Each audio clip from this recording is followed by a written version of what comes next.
Darla Beam with DB Leadership.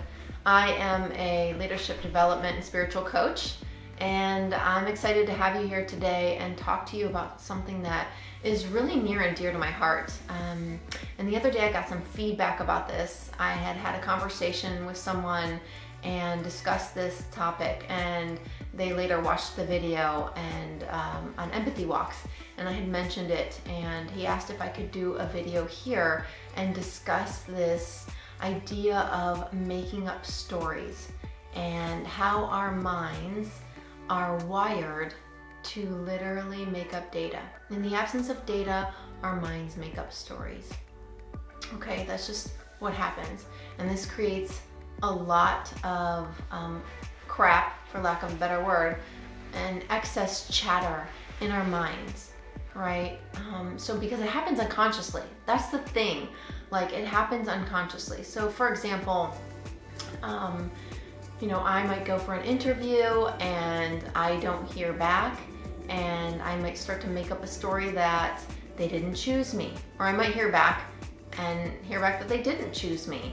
And the story that I make up is like, oh, well, I didn't do well, or I messed up the interview, or I'm not a good interviewer, or I'm just not good enough, right? So for example, I might have an interview and I might think it went really, really well. I start to make up good stories. I really enjoyed it. They really liked me.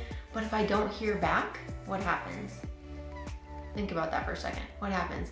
I might make up a story. I'm like, oh, it hasn't been enough time, or something like that. But eventually I'm going to start making up that they didn't choose me. I didn't get hired.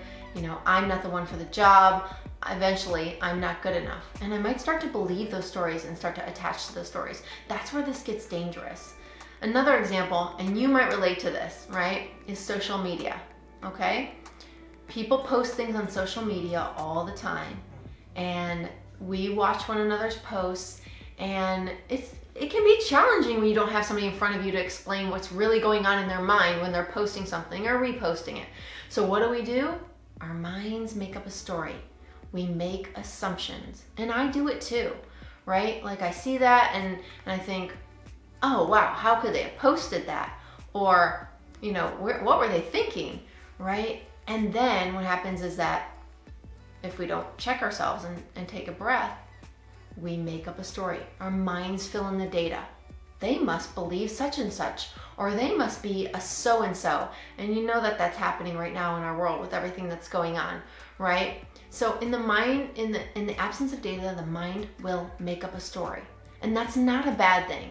It's not bad at all. What matters is that you're conscious and you're aware of it. You are choosing what stories that you make up.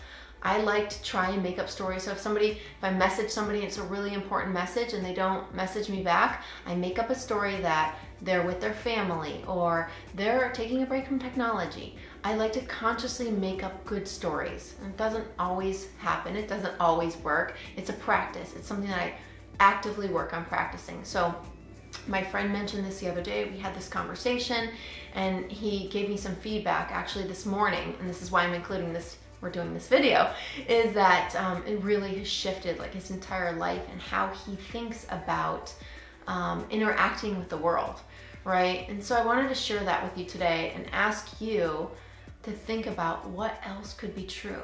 Like, what else could be going on? Okay, that's the question. When your mind starts to make up stories, this is bad, this is wrong, this is not good, ask yourself, what else could be true? What else could be true is that the person on the other end of the phone could be having a bad day. The person who posted that message on social media could be thinking about something completely different than what I'm thinking about. So I want to challenge you to catch yourself, like, think about right now something in your life that has been a concern, and we have had a lot of those things right in this last year. So think about one thing that has concerned you or triggered you, and I want you to think about what else could be true.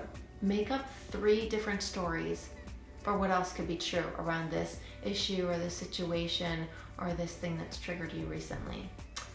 And I would love to hear back from you. Tell me what's going on and what came up for you. Again, thanks for joining me here today. I am looking forward to connecting with you again, so look for more content in the future. Thank you.